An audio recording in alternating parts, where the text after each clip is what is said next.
Hi, I'm Julie Parker-Dickerson, and I'm here with my friend and mentor, Susan Littlefield, to do a garden tour today.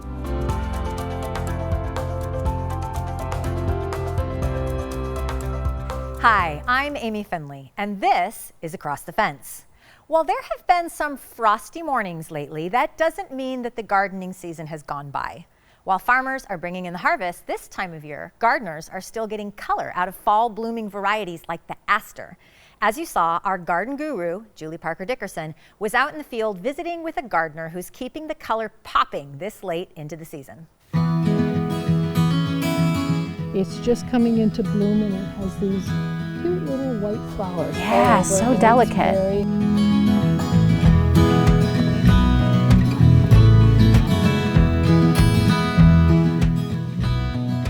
There's so much buzz about planting for pollinators and wildlife, but how do you really do it? Today we're going to be talking to Susan Littlefield about ways to increase the ecological benefits of our own landscapes.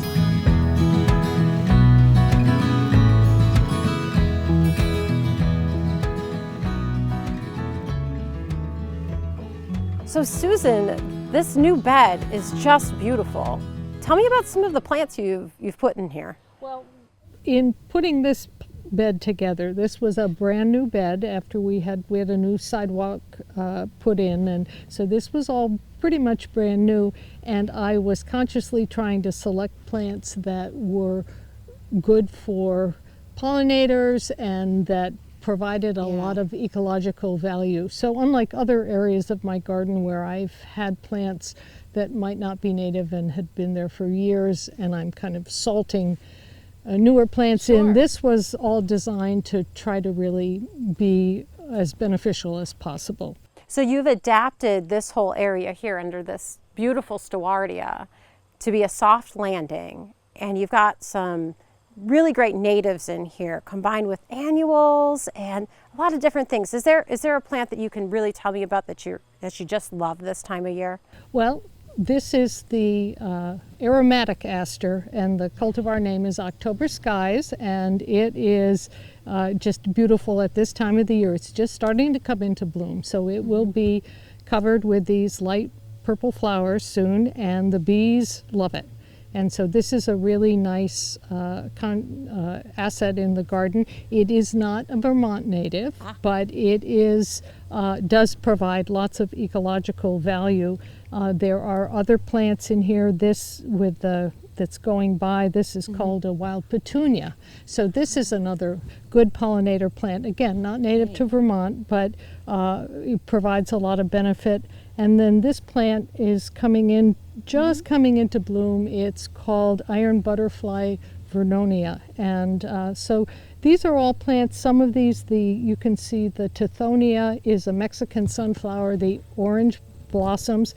That is actually an annual. It usually gets taller, but it is real attractive to insects and hummingbirds in the summer. And it's so nice and tall right there in the middle too, so we can see that bright pop of color among all of this purple, which is really great. And the other thing about this particular area is the soil underneath here is really sandy. It's not very fertile, so that governed my choices of what plants were most appropriate. They have to be plants that can take that kind of dry, infertile soil. Now, Susan, I have to know a little bit more about the grass that you've put in here, this Vermont native grass. So you're going to have to tell me about it. It's so beautiful. So this is purple Lovegrass. Yeah. And this is a Vermont native. Love it. And so for most of the season, it's just these spiky green shoots. And then at this time of the year, it bursts out with these seed heads that just look like purple smoke. And it's as I said, a native plant, so it supports insects that as a larval host for the caterpillars of butterflies and moths, but it also provides the seeds for the birds, and it's just kind of a really pretty plant at this time of the year. Behind it is a native plant called New Jersey tea, and that blooms in Late spring, early summer. It Yeah. has clusters of white flowers, and again, that's a native, and it does really well in this sandy soil, and so that will expand. It'll probably get to be maybe 3 feet tall, and it could get as wide as 5 feet. So Great. the other thing to think about with Yeah. gardening is it's dynamic. You know, Absolutely. you're always changing things. Yeah. So as that plant grows, I may be moving other plants around to give it room.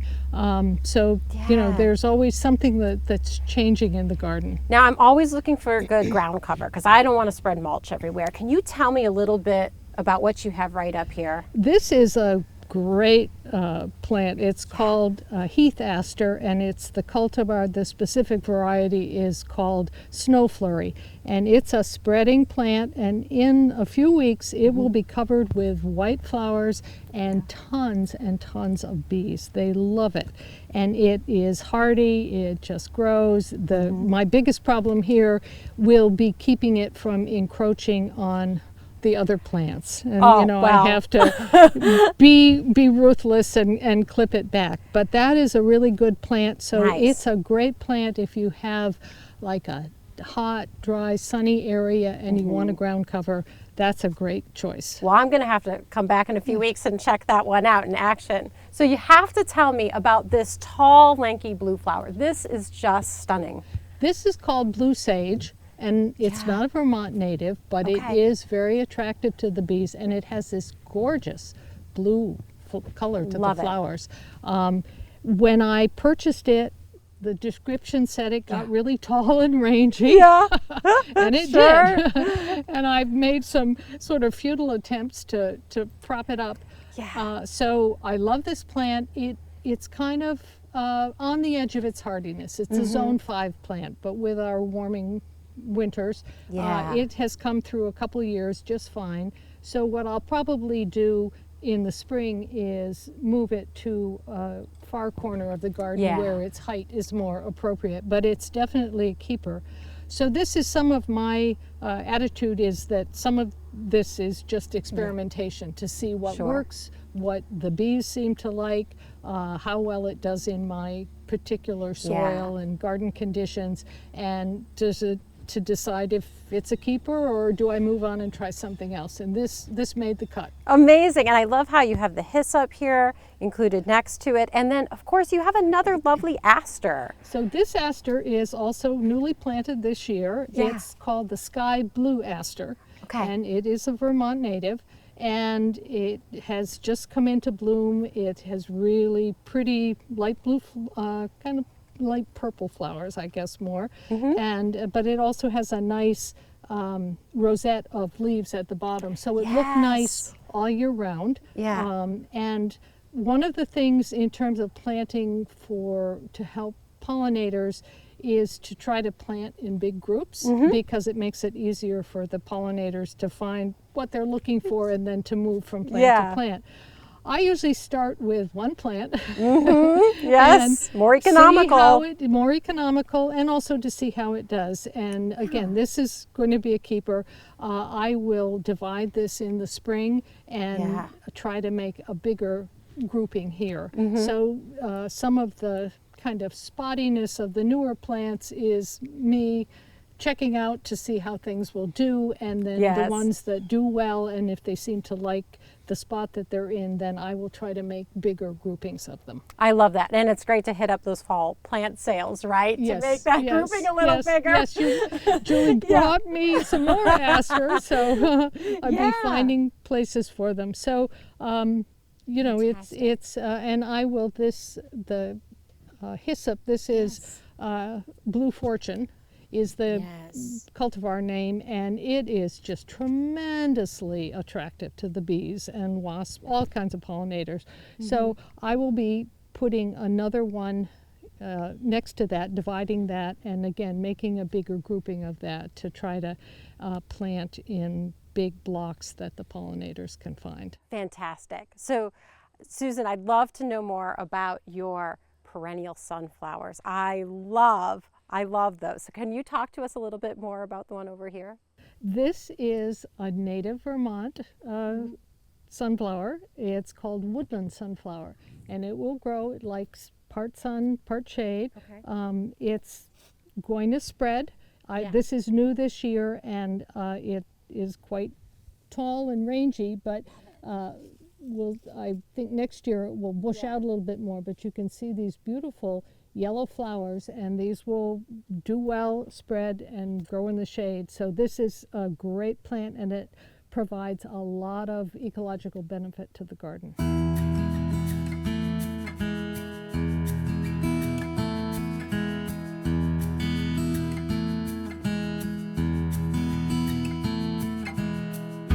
So Susan, this is one of my favorite plantings in your yard. Can you tell me a little bit about why you put this here? Well, underneath all these plants, there's quite a steep slope down to the neighbor's yard, and it was just grass and hard to mow. So I wanted to fill it in with plants that would not take a lot of maintenance, that would soak up rainwater to keep it running off, and would keep me from having to mow on a slope. And these are really ecologically friendly plants. Yes, and most of them are.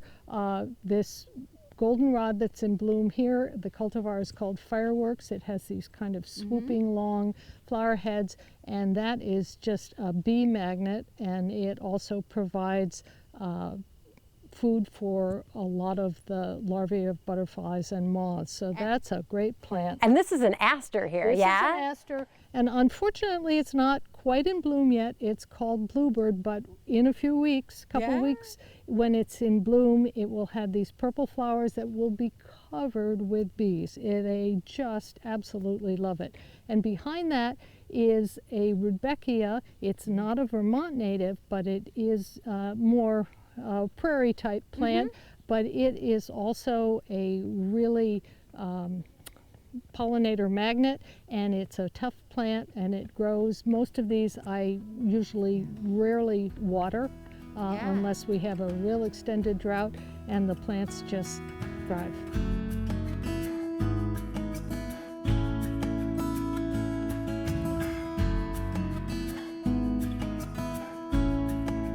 Susan, thank you so much for showing us around your garden. It's been fun. Back to you, Amy, in the studio. Our thanks to Julie and Susan for that tour. As always, Vermont, thank you for learning and exploring with me today, and thanks to the team that makes Across the Fence possible. I'm Amy Finley. This is Across the Fence. Come back and let's learn and explore again tomorrow.